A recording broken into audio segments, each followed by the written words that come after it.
Hi guys, Matt Easton here, Scholar Gladiatoria. So, quite a lot of times in comments on my videos, discussions about armour start up, and I'm fully aware of the fact that I haven't done many videos on armour, but it is something that I intend to get around to and start looking at in some depth. I do have a personal interest in armour, I do own armour of various sorts. It's just something that I haven't yet had time to cover in any of my videos.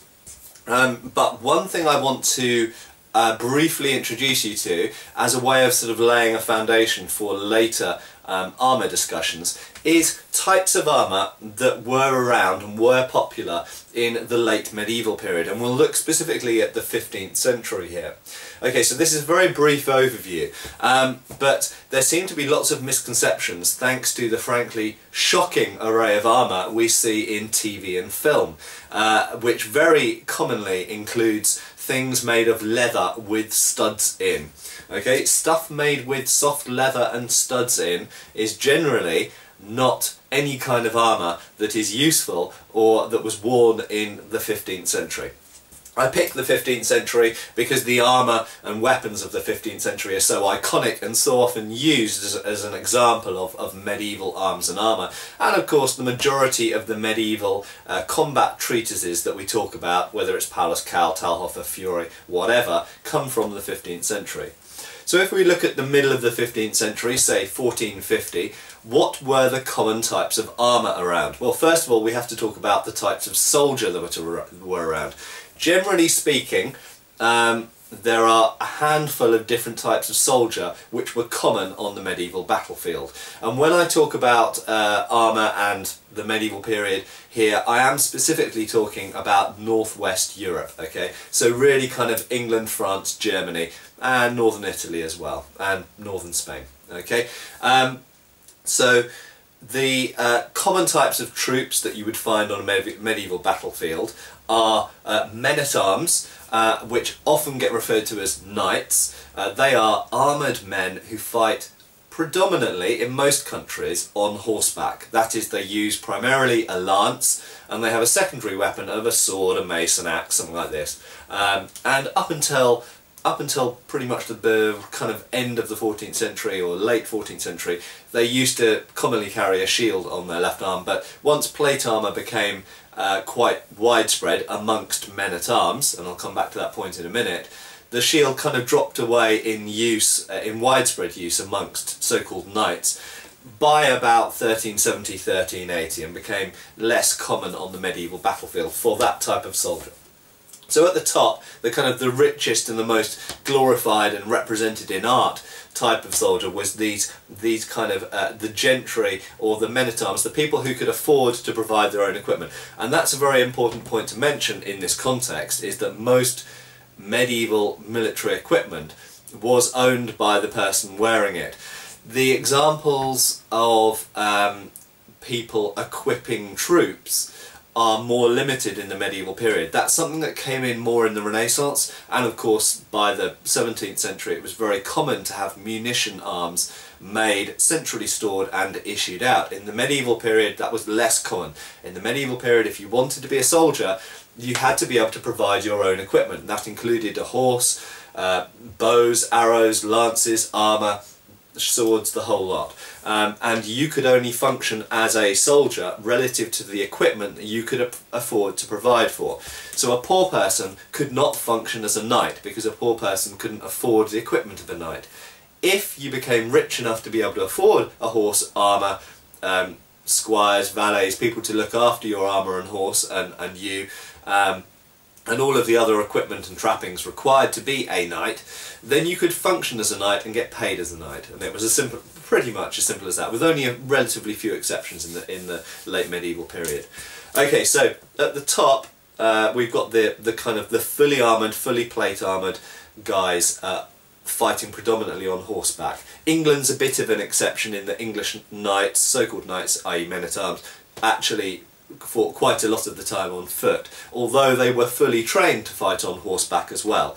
But we'll leave that specific topic for another video. Next down from them we have essentially what are kind of slightly poorer or more lightly equipped cavalry slash men-at-arms, okay? And these can form into two basic groups. There's the cavalry type and there's the infantry type. The infantry type often functioned as billmen, spearmen, pikemen, halberdiers, or they functioned as light cavalry. Now in various parts of Europe we see more or less of those groups. For example, in the mid-15th century, Flanders was quite well known for producing these quite well equipped infantry, often with pikes, for example. Okay. Equally in Lombardy in northern Italy, they had a certain type of pretty well equipped, relatively heavy infantry which carried large shields, pavises, and a long spear. So they weren't pikes, because pikes, generally speaking, are so long that you have to use two hands to hold them. But the Italians had this kind of system of shield and spear, or shield and partisan armed, relatively well armoured, although I'll talk a bit more about the armour in a minute, infantry. Okay, so you find different regional types, and for example the northern Welsh were well known for producing spearmen, the southern Welsh were well known for producing longbowmen. So next down we come on to kind of missile troops, and missile troops essentially split down into bowmen, crossbowmen, gunners, that is hand gunners, and then artillery crews. Okay, and they equally were armoured to varying degrees. Often what we find is the well-off archers and crossbowmen sometimes do wear a fair amount of armour, certainly according to the artwork, and I'll talk a bit about that specific type of armour in a minute. Whereas people operating guns and machinery and artillery generally seem to have pretty much limited the amount of armour they wore, because of course they were doing quite a physical job that perhaps involved lifting things around and moving things. So armour would have been perhaps too restrictive, and so if they had anything, they might just have maybe a padded jack and a helmet or something like that. Okay, so armour types, we can basically split them down into the kind of the super heavy guys, the heavyweight guys, who are the guys that wear all the armour, the plate armour. Then there's the medium armoured guys, and then there's the lightly armoured guys. Okay, let's start at the bottom end for a change. So let's look at the lightly armoured guys, and people who might fit into this category are people who live in a region where heavy armour isn't available. For example, in parts of Scotland, certainly the common soldiery, it seems they had less access to armour than in France, for example. Or it could be because the region, the rocky, hilly country, doesn't really function very well with armour. You know, so it can be economy or it can be geography. Or it could be because the type of, like I mentioned with gunners, the type of work that they're doing means that armour would be too restrictive to carry out their job. And you could say that archers to an extent fit into that, because generally speaking using a longbow, for example, is a very physical activity and requires quite a lot of bodily movement. So there's certain types of armour you just can't really wear because it wouldn't work well with using a longbow. So the lightly armoured guys, right.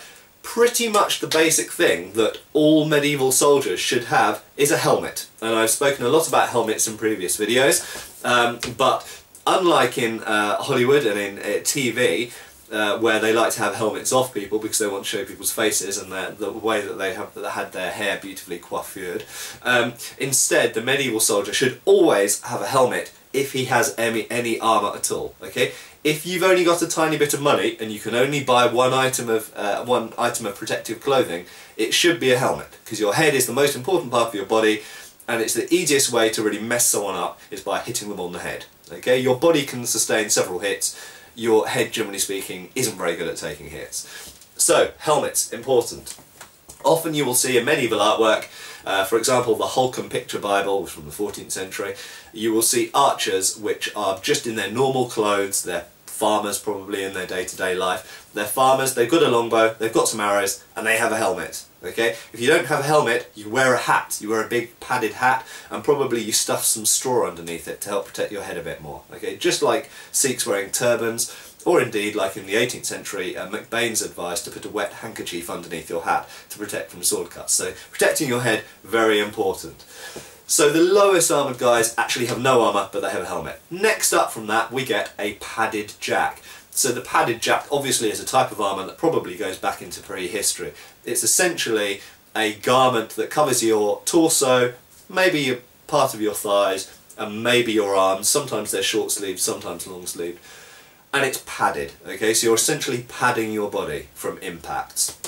And jacks can in fact, and by the 15th century, were sometimes made up of many, and I'm talking about 20 or 30 layers of linen.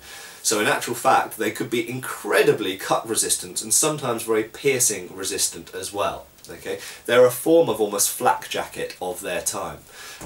They're not the best armour around, but they're very effective and very cheap and easy to maintain.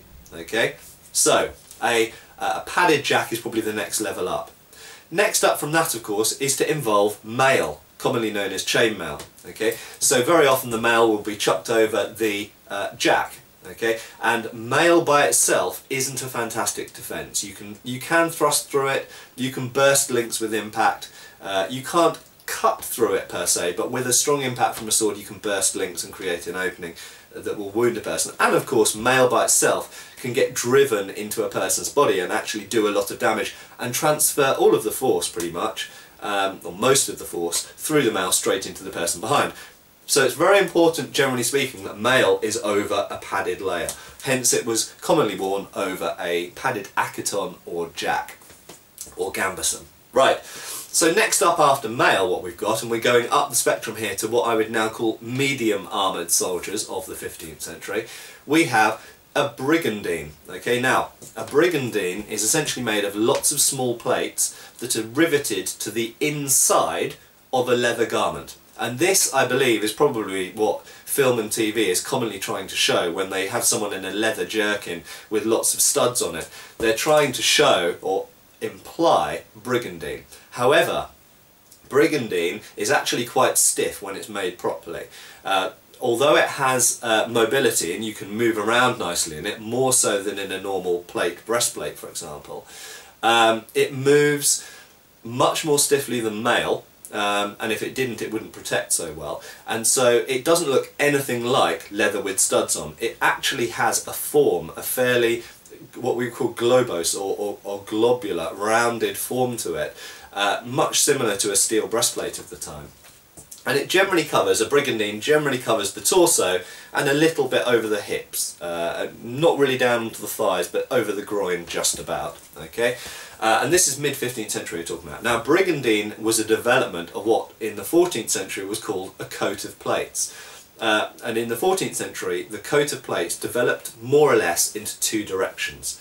The coat of plates was the same thing, it was plates underneath a leather garment riveted to the inside of it. But they were quite large plates, and what happened is some of the coats of plates, the plates got larger and larger and evolved into what we later know as the full plate cuirass. Okay, but it evolved into plate armour. Whereas in the other direction the plates became smaller and smaller and developed into what we know as brigandine. Now, if you've got any questions about some of the terms I'm mentioning, if you just Google search brigandine or coat of plates, you'll instantly see what I'm talking about. So, by the mid-15th century, we've got the coat of plates has developed into two directions, and for the medium armoured guys, they've taken on the kind of more flexible armour of the brigandine, and the brigandine was usually worn over mail, which itself was worn over a type of padded jack. Okay, so actually they're pretty well armoured. You've got to think about the layers that are involved, and this type of armour, and bear in mind they've got a helmet on their head as well.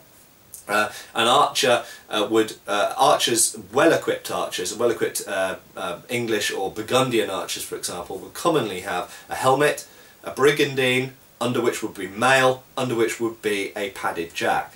So they've got quite a lot of protection on their head and torso.